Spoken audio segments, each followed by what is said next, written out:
കുഞ്ഞിനെ കടൽഭിത്തിയിൽ എറിഞ്ഞു കൊന്ന ശരണ്യ ആത്മഹത്യക്ക് ശ്രമിച്ചു.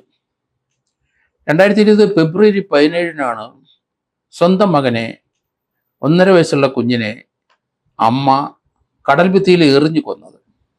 ഭർത്താവിനോടുള്ള വൈരാഗ്യം, കാമുകനോടുള്ള അടുപ്പം, ഇതായിരുന്നു കാരണങ്ങൾ. ഈ ഒരു സംഭവം വലിയ ഒച്ചപ്പാടുണ്ടാക്കിയ സംഭവമാണ്. കാരണം കണ്ണൂർ തയ്യിൽ കൊടുവള്ളി ഹൗസിലെ ശരണ്യ വത്സരരാജ് എന്ന 22 വയസ്സുകാരി, അവർക്ക് നിതിൻ എന്ന ഒരാളുമായിട്ട് പ്രേമം തോന്നി. ഭർത്താവിനോട് സ്നേഹമില്ല, ഭർത്താവിൻ്റെ ബന്ധം ഒഴിയണം, പുതിയ കാമുകൻ നിതിനുമായിട്ട് പോകണം. ശരണ്യക്ക് 22 വയസ്സേ ഉള്ളൂ, ഭർത്താവും ചെറുപ്പം, ഈ നിതിൻ എന്ന ആളും ചെറുപ്പക്കാരൻ. ഏതായാലും ഈ ബന്ധം ഒഴിയണം, ഭർത്താവ് കൊച്ചുമായിട്ടുള്ള ബന്ധം ഒഴിഞ്ഞേ പറ്റൂ. അതിലേക്കാണ് നിതിന് പ്രേരിപ്പിച്ചതെന്ന് തോന്നുന്നു. ഏതായാലും നിതിനുമായിട്ട് കൂടുതൽ അടുത്ത് ഒന്നിച്ച് താമസിക്കണമെങ്കിൽ കുഞ്ഞൊരു തടസ്സം തന്നെയാണെന്ന് ആ അമ്മ കരുതി. അവർ രഹസ്യമായി കുഞ്ഞിനെ കടൽഭിത്തിയിൽ എറിഞ്ഞു കളഞ്ഞു. കടൽഭിത്തി എറിഞ്ഞ കുട്ടി അവിടെ തന്നെ കടൽഭിത്തിക്കിടയിൽ മരിച്ചു കിടന്നു. ഇത് വലിയ കോലാഹലം ഉണ്ടാക്കി. അവിടെ കണ്ണൂരിലെ കൊടുവള്ളി ഭാഗത്ത് വലിയ കോലാഹലമായിരുന്നു. ഭർത്താവിനെയാണ് സംശയിച്ചത്. ശരണ്യയുമായിട്ട് സ്ഥിരം വഴക്ക്. അതുകൊണ്ട് ഭർത്താവിലേക്ക് അന്വേഷണം പോയി. അയാളെ കസ്റ്റഡി എടുത്ത് വളരെ ദിവസങ്ങൾ ചോദ്യം ചെയ്തു. പിന്നീട് നിതിൻ എന്ന കഥാപാത്രത്തിൻ്റെ ഒരു കഥാപാത്രം ഇതിൻ്റെ ഇടയ്ക്ക് ഉണ്ട് എന്ന് പോലീസിന് മനസ്സിലായി. നിതിനും ഭാര്യയുമായിട്ട് അടുപ്പം. അതുകൊണ്ട് അവർ തമ്മിൽ ഒന്നിച്ച് ജീവിക്കണമെന്ന് ആഗ്രഹിക്കുന്നു. പക്ഷേ കുട്ടി ഒരു തടസ്സമാണ്, 1.5 വയസ്സേ ഉള്ളൂ. പിന്നെ അതിനെ കൊന്നുകളയാമെന്ന് തീരുമാനിക്കുകയാണ്. അങ്ങനെ രഹസ്യമായിട്ട് കൊച്ചിനെ കടലിൻ്റെ ഭാഗത്ത് കൊണ്ടുപോയി എറിഞ്ഞു കൊന്നു. 1.5 വയസ്സുള്ള കൊച്ചു കടലിലെ കല്ലുകൾക്കിടയിൽ മരിച്ചു കിടക്കുന്നത് കാണപ്പെട്ടു. വീട്ടിൽ നിന്ന് ആരെങ്കിലും എടുത്തുകൊണ്ട് പോയി കൊന്നതോ അല്ലെങ്കിൽ കുട്ടിയെ പീഡിപ്പിച്ചതാണോ, അങ്ങനെയൊക്കെ സംശയങ്ങളൊക്കെ ആദ്യം ഉണ്ടായി. എങ്കിലും ഭർത്താവിലേക്ക് അന്വേഷണം നീങ്ങി. പക്ഷേ അയാൾ നിരപരാധിയാണ്, മറ്റാരോ ആണ് ഇത് ചെയ്തതെന്ന് പോലീസിന് മനസ്സിലായി. അങ്ങനെ ശരണ്യ വത്സരാജ് എന്ന 22 വയസ്സുകാരിക്ക് ഒരു കാമുകനുണ്ട്. ഭർത്താവ് നിലനിൽക്കുമ്പം തന്നെ ഒരാളുമായിട്ട് സ്നേഹത്തിലാണ്, പ്രേമത്തിലാണെന്ന് പോലീസ് കണ്ടെത്തി. അങ്ങനെ നിതിനിലേക്ക് അന്വേഷണം പോയപ്പോൾ അന്വേഷണം കൃത്യമായിരുന്നു എന്ന് പോലീസിന് മനസ്സിലായി. അതോടുകൂടി തന്നെ ശരണ്യ വത്സരരാജിനെ പോലീസ് അറസ്റ്റ് ചെയ്തു, റിമാൻഡ് ചെയ്തു. കണ്ണൂർ ജയിലിൽ കിടന്നു. ജയിലിൽ നിന്ന് അവർക്ക് ജാമ്യം അനുവദിച്ചു. പിന്നീട് കണ്ണൂർ ജില്ലയിൽ കയറാൻ പാടില്ല ട്രയൽ വരെ. ആ കണ്ടീഷൻ അനുസരിച്ച് ശരണ്യ ചെന്നൈയിൽ എവിടെയോ പോയി ജോലി ചെയ്ത് ജീവിക്കുകയായിരുന്നു. 2020 ഈ കേസിൻ്റെ ട്രയൽ 2025 ജനുവരി മാസം തുടങ്ങാൻ കോടതി ഡേറ്റ് ഉറപ്പിച്ചു. അങ്ങനെ ചെന്നൈയിൽ നിന്ന് കോടതിയിൽ ട്രയൽ ഫേസ് ചെയ്യാൻ ശരണ്യ കോഴിക്കോട്ടെത്തി.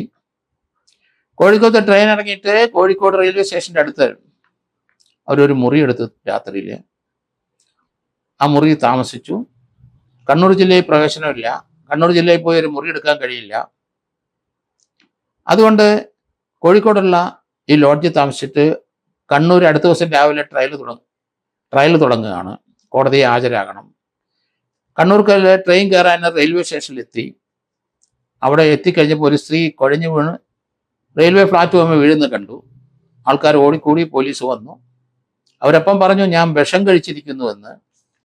ഇത് ശരണ്യാണെന്ന് അപ്പോഴാണ് പോലീസിന് മനസ്സിലായത്. അവരെ ഹോസ്പിറ്റലിൽ കൊണ്ടുപോയി.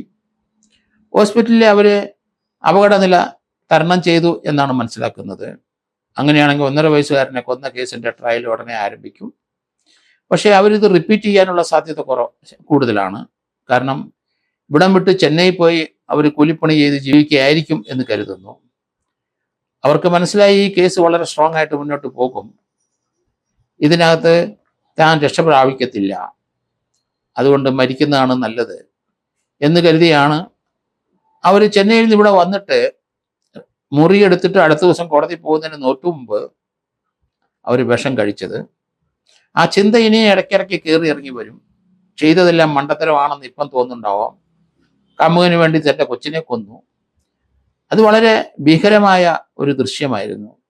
കുട്ടിയെ കാലെ പിടിച്ച് ആ കടൽ ഭിത്തിയെ അടിച്ചു കൊന്നു എന്നാണ് തോന്നുന്നത്.